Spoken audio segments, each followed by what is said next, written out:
2011 में अन्ना आंदोलन हुआ, पूरे देश में लोग सड़क पे आ गए, मैं भी अन्ना तू भी अन्ना, अब तो सारा देश है अन्ना। अन्ना आंदोलन के बाद लोकपाल एक्ट बना, केंद्र में लोकपाल अपॉइंट हो गए, सभी राज्यों में लोकायुक्त अपॉइंट हो गए। अन्ना आंदोलन के बाद एक पार्टी बनी, उसके बाद उस पार्टी की दिल्ली में सरकार बन गई, बाद में पंजाब में भी बन गई। आंदोलन के एक जो प्रमुख सिपाही थे वो 3 बार दिल्ली के मुख्यमंत्री बन गए और उनके जो चेले चपाटे थे बाकी जगह मंत्री सब बन गए। लेकिन सवाल यह है कि लोकपाल बनने से, लोकायुक्त बनाने से, लोकपाल के ऑफिस के ऊपर करोड़ों रुपए खर्च करने के बाद, लोकायुक्त ऑफिस के ऊपर करोड़ों रुपए खर्च करने के बाद क्या रत्ती भर भ्रष्टाचार खत्म हुआ है? क्या किसी एक राज्य में थोड़ा सा भी भ्रष्टाचार खत्म हुआ है क्या? मैं इसलिए पूछ रहा हूं क्योंकि आज के अखबार में एक खबर निकली है जो चौंकाने वाली है। बिहार में 800 रुपए में रेजिडेंस सर्टिफिकेट बन रहा है, 800 रुपए में अस्थायी निवास प्रमाण पत्र बन रहा है, 3000 रुपए में ईडब्ल्यूएस सर्टिफिकेट बन रहा है, 1000 रुपए में आधार बन रहा है, 2000 रुपए में राशन कार्ड बन रहा है, 3000 रुपए में ईडब्ल्यूएस सर्टिफिकेट बन रहा है। भारत का ऐसा कौन सा जिला है जहां पे फर्जीवाड़ा खत्म हो गया ये लोकपाल बनने के बाद और लोकायुक्त बनने के बाद? मैं पहले भी कई बार कह चुका हूं, डॉक्टर बदलने से बीमारी ठीक नहीं होती है, बीमारी ठीक होती है दवाई बदलने से। जब तक दवा नहीं बदलेगी, नियम कानून नहीं बदलेगा, तब तक रत्ती भर भ्रष्टाचार कम नहीं होगा। कोई भी सांसद बन जाए, कोई भी मंत्री बन जाए, कोई भी मुख्यमंत्री बन जाए, कोई भी राष्ट्रपति बन जाए, कोई भी उपराष्ट्रपति बन जाए, कोई भी सीजेआई बन जाए, कोई हाईकोर्ट का जज बन जाए, एक रत्ती भर कम नहीं होगा। कोई डीएम बन जाए, कोई कलेक्टर बन जाए, लेकिन मैं गारंटी के साथ कहता हूं 1 साल के अंदर भारत जो है भ्रष्टाचार मुक्त हो जाएगा। 1 साल के अंदर जड़ से खत्म हो सकता है भ्रष्टाचार। अब आप सोचिए, 10,000 रुपए में लोग दूसरों के खिलाफ फर्जी शिकायत कर दे रहे हैं।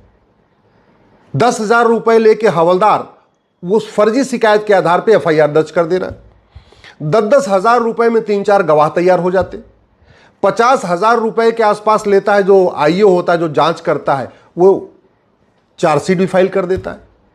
1 लाख रुपए वकील लेता है, उसकी बहस कर देता है, और 4 से 5 लाख रुपए डिस्ट्रिक्ट कोर्ट के जज लेते हैं और फैसला कर देते हैं। यानी 10 लाख रुपए आप खर्च करिए, किसी की इज्जत मिट्टी में मिला दीजिए।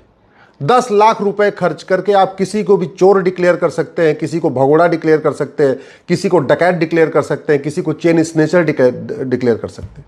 ये भारत में चल रहा है। कई जगह तो ऐसा भी है, मर्डर कोई और करता है और बाद में उसकी जगह जेल किसी और को भेज दिया जाता है, क्योंकि थानेदार 10 से 20 लाख रुपए ले लेता है। कई जगह ऐसा भी होता है, हत्या कोई एक्स करता है और उसी के नाम वाला दूसरे व्यक्ति के खिलाफ जेल में भेज के उसी की चार्जशीट फाइल कर देते हैं। 10-20 साल मुकदमा चलता है। जिसने हत्या किया वो तो कभी जेल गया नहीं, और जिसको फर्जी भेजा जेल में वो भी बाद में सबूत के अभाव में बरी हो गया। ये चल रहा है भारत में। और क्यों? क्योंकि हमने डॉक्टर तो बदले, यहां सांसद बदल रहे हैं, विधायक बदल रहे हैं, मंत्री बदल रहे हैं, कानून मंत्री बदल रहे हैं, राष्ट्रपति बदल रहे हैं, उपराष्ट्रपति बदल रहे हैं, हाई कोर्ट के जज बदल रहे हैं, सुप्रीम कोर्ट के जज बदल रहे हैं, कप्तान बदल रहे हैं, कलेक्टर बदल रहे हैं, सब कुछ बदल रहे हैं। लेकिन पुलिस सिस्टम नहीं बदल रहा है, जुडिशियल सिस्टम नहीं बदल रहा है, एडमिनिस्ट्रेटिव सिस्टम नहीं बदल रहा है। भारत में जस्टिस विद इन ईयर लागू नहीं हो रहा है, सिटीजन चार्टर लागू नहीं हो रहा है, पुलिस चार्टर लागू नहीं हो रहा है, जुडिशियल चार्टर लागू नहीं हो रहा है, अकाउंटेबिलिटी तय नहीं हो रही है, झूठ को गंभीर अपराध नहीं घोषित किया जा रहा है, झूठ पकड़ने के लिए नार्को पॉलीग्राफ ब्रेन मैपिंग कानून नहीं बनाया जा रहा। अब आप सोचिए, ये घुसपैठिए 1000 रुपए में आधार बनवा लेते हैं, 1000 रुपए में राशन कार्ड बनवा लेते हैं, 2000 रुपए में बर्थ सर्टिफिकेट बनवा लेते हैं, 2000 रुपए में अपना दूसरे और डॉक्यूमेंट, डोमिसाइल सर्टिफिकेट बनवा लेते हैं, निवास प्रमाण पत्र बनवा लेते हैं, 3000 रुपए में ड्राइविंग लाइसेंस बनवा लेते हैं, 2000 रुपए फिर देते हैं, उसके बाद वोटर आईडी में नाम जुड़वा लेते हैं, फिर जनधन खाता खुलवा लेते हैं, उसके बाद सारी योजनाओं का लाभ लेते हैं, मुद्रा लोन भी लेते हैं, मुफ्त में वजीफा भी लेते हैं, मुफ्त में जो कन्याओं के शादी के लिए पैसा आता है उसको भी लेते हैं, प्रधानमंत्री आवास लेते हैं। ये पाकिस्तानी, अफगानिस्तानी, रोहिंग्या, बांग्लादेशी 10 से 15 हजार रुपए में 5-6 डॉक्यूमेंट बनवा के भारतीय बन जा रहे हैं, और उसके बाद साहब कम से कम साल में 4 से 5 लाख रुपए का फायदा उठा रहे हैं, मुफ्त में राशन ले रहे हैं, मुफ्त में सब कुछ लेते जा रहे हैं। क्यों ले रहे हैं? क्योंकि हमारा कानून घटिया है।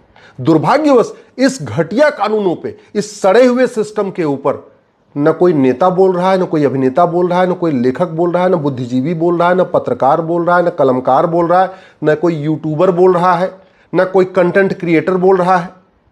इस सड़े हुए भ्रष्टाचार के कारण भारत की राष्ट्र की सुरक्षा के लिए बहुत बड़ा खतरा पैदा हो चुका है। अल्टीमेटली जो भारत की राष्ट्र की सुरक्षा के लिए खतरा है, चाहे लव जिहाद हो, चाहे लैंड जिहाद हो, चाहे धर्मांतरण हो, चाहे घुसपैठ हो, सबके लिए पैसा आता है। पैसा लेके सारा खेल चल रहा है। ये हमारी राष्ट्र की सुरक्षा के लिए खतरा है, और राष्ट्र की सुरक्षा के लिए जो खतरा होता है उससे निपटने के लिए हमारे पास कानून है, एनएसए, नेशनल सिक्योरिटी एक्ट। लेकिन आज तक किसी भी घूसखोर, कमीशनखोर, दलाल, कटमनी करने वाले को, तोलाबाजी करने वालों को, किसी भी भ्रष्टाचारी के खिलाफ एनएसए आज तक लगाई नहीं। आज तक हमने इस जो कानून है हमारा, पहले आईपीसी था, बीएनएस है, इसमें हमने भ्रष्टाचार के लिए कोई चैप्टर ही नहीं रखा हुआ है। अलग से कानून बनाया, प्रिवेंशन ऑफ करप्शन एक्ट, लेकिन वो इतना सड़ा हुआ, इतना घटिया है कि आज तक किसी को सजा ही नहीं हुई। 70,000 करोड़ का कॉमनवेल्थ घोटाला हो गया, 1,76,000 करोड़ का 2G घोटाला हो गया, 1,86,000 करोड़ का कोयला घोटाला हुआ। सबके ऊपर प्रिवेंशन ऑफ करप्शन एक्ट का मुकदमा चला। कलमाड़ी भी, चाहे कोड़ा हो, चाहे सुखराम हो, चाहे लालू हो, चाहे जितने भी भ्रष्टाचार, चाहे वो कनीमोजी हो, चाहे वो राजा हो, किसी का narco polygraph brain mapping test नहीं हुआ। अगर टेस्ट हुआ होता आज सारे जेल में होते। Narco polygraph brain mapping test नहीं हुआ, अब गवाही हो रही है, गवाहों के बयान हो रहे हैं। ऐसे लोगों के खिलाफ गवाही कौन देगा? कई बार लोगों ने गवाही दिया, उनको मार के फेंक दिया। जिन लोगों ने ऐसे लोगों के खिलाफ गवाही दिया उनको चलती ट्रेन से फेंक दिया गया। कौन गवाही देगा इन लोगों के खिलाफ? और फिर ये सड़ा हुआ कानून चल रहा है, आज भी चल रहा है।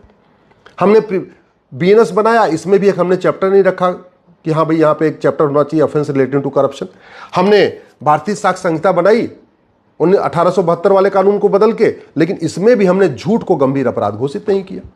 हमने झूठ पकड़ने के लिए नार्को पॉलीग्राफ ब्रेन मैपिंग की व्यवस्था नहीं किया, और नहीं किया तो लोग झूठे कागज बनवा रहे हैं, झूठी शिकायतें हो रही हैं, झूठे एफआईआर भी हो रहे हैं, झूठी जांच भी हो रही है, झूठी गवाही भी हो रही है, झूठे फैसले भी हो रहे, झूठे राशन कार्ड बन रहे हैं, झूठे ड्राइविंग लाइसेंस बन रहे हैं, झूठे बर्थ सर्टिफिकेट बन रहे, झूठे एज सर्टिफिकेट बन रहे, झूठे ईडब्ल्यूएस सर्टिफिकेट बन रहे, फर्जी वोटर आईडी बन रहे, फर्जी पासपोर्ट बन रहे। क्यों? क्योंकि फर्जी डॉक्यूमेंट बनाना और फर्जी डॉक्यूमेंट बनवाना ये कोई सीरियस क्राइम नहीं है, हीनस क्राइम नहीं है, ये कोई जघन्य अपराध नहीं है भारत के अंदर।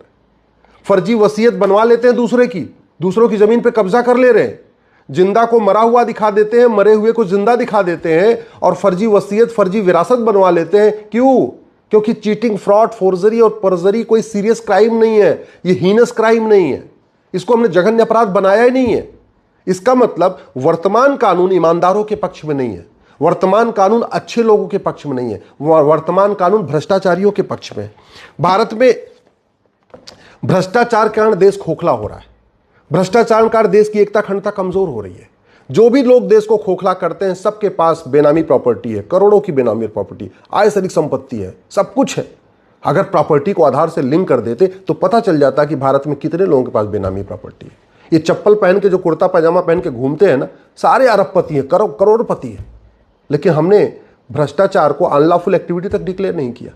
भ्रष्टाचार को न हमने राष्ट्र की सुरक्षा के लिए खतरा घोषित किया, न भ्रष्टाचार को अनलॉफुल एक्टिविटी डिक्लेयर किया, न भ्रष्टाचार को आज तक हमने ऑर्गेनाइज क्राइम डिक्लेयर किया, न उनकी, इसलिए न महाराष्ट्र में उनके ऊपर मकोका लगता है लुटेरों के ऊपर, न गुजरात में गुजकोका लगता है, न यूपी में गैंगस्टर एक्ट लगता है। आज तक किसी भ्रष्टाचारी की 100% प्रॉपर्टी जब्त नहीं हुई, आज तक किसी भ्रष्टाचारी की नागरिकता खत्म नहीं हुई। ये ब्लैक मनी का हमने कानून बनाया, ऐसा सड़ा हुआ कानून, दुनिया का सबसे सड़ा हुआ कानून। दुनिया के कई देशों में ब्लैक मनी वालों की 100% प्रॉपर्टी जब्त होती है, नागरिकता खत्म होती है, आजीवन कारावास, फांसी होती है।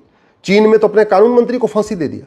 चीन में एक कंपनी के ठेकेदार ने 2 लाख युआन लिया था, अपने जो वेंडर था, जो कंपनी में माल सप्लाई करता था, सीधे उठा के फांसी दे दिया। ये होता है कानून की ताकत, इसलिए भ्रष्टाचार खत्म होता है। बातें करने से भ्रष्टाचार खत्म नहीं होता, तू मैं से नहीं होता। पूरा बेनामी लेन देन हो रहा है, सोने का बेनामी लेन देन, प्रॉपर्टी का बेनामी लेन देन, सब कुछ बेनामी चल रहा है। तहसील बेनामी का अड्डा बना हुआ है, तहसील बैनामा का अड्डा नहीं बना हुआ है, तहसील बेनामी प्रॉपर्टी का अड्डा बना हुआ है। लूट चल रही है, लेकिन इस कानून के बारे में कोई चर्चा नहीं। समाजवाद की बात होगी, अंबेडकरवाद की बात होगी, लोहियावाद की बात होगी, साम्यवाद की बात होगी, दुनिया भर की बतौलेबाजी होगी। भ्रष्टाचार के कारण कितना हवाला कारोबार चल रहा है। हवाला कारोबार के कारण भारत में वेजिंग वॉर चल रहा है। देश के खिलाफ जितनी शक्तियां हैं, चाहे माओवादी हो, चाहे नक्सली हो, चाहे जिहादी हो, जो भी हैं, चाहे घुसपैठी हो, चाहे धर्मांतरण कराने वाली मिशनी, सबको हवाला के जरिए फंडिंग आ रही है। लेकिन हवाला वाला कानून वही पुराना वाला चल रहा है। जैसे लगता ब्रह्मा जी बना के गए कि इसको बदलना नहीं, ब्रह्मा जी बना के गए हमें भ्रष्टाचार खिलाफ कानून नहीं बदलना है, बाकी सब बदल देना। आज तक इतनी लूट हो चुकी है, अंग्रेजों से ज्यादा पिछले 50 साल में लूट हुई है, मुगलों से ज्यादा पिछले 50 साल में लूट हुई है। जितना मुगलों ने लूटा, जितना अंग्रेजों ने लूटा, उससे ज्यादा स्वतंत्र भारत में लूट हुई है। लेकिन किसी एक लुटेरे की नागरिकता खत्म नहीं हुई, किसी एक लुटेरे की 100% प्रॉपर्टी जब्त नहीं हुई, किसी एक लुटेरों को फांसी नहीं हुई। क्योंकि ना हमने पुलिस रिफॉर्म किया, 1861 वाला पुलिस एक्ट आज भी चल रहा है, ना हमने जुडिशियल रिफॉर्म किया, ना हमने टैक्स रिफॉर्म किया, ना हमने एडमिनिस्ट्रेटिव रिफॉर्म किया। कोई आदमी झूठ न बोल पाए, झूठ को हमने गंभीर अपराध घोषित नहीं किया, हमने कोई सिटीजन चार्टर लागू नहीं किया, भैया अगर तुम झूठा काम करोगे। ना हमने फर्जी डॉक्यूमेंट बनाने और बनवाने को गंभीर अपराध घोषित किया, ना हमने झूठ बोलने और झूठ बुलवाने को गंभीर अपराध घोषित किया, ना फर्जी एफआईआर करने और फर्जी एफआईआर करवाने को गंभीर अपराध घोषित किया, ना झूठी गवाही देने और झूठी गवाही दिलवाने को गंभीर अपराध घोषित किया, ना हमने फर्जी ये विरासत बनाने और बनवाने को गंभीर अपराध घोषित किया। कुछ भी नहीं किया, और फिर भी कहते हैं हमारा सारे जहां से अच्छा हिंदुस्तान हमारा। सवाल यह है, इन घटिया कानूनों के रहते हुए भारत विश्वगुरु बन पाएगा क्या? इन घटिया कानूनों के रहते हुए विकसित भारत बन पाएगा क्या? इन घटिया सड़ी हुई पुलिस व्यवस्था, प्रशासनिक व्यवस्था, न्यायिक व्यवस्था के रहते हुए भारत परम वैभव को प्राप्त होगा क्या?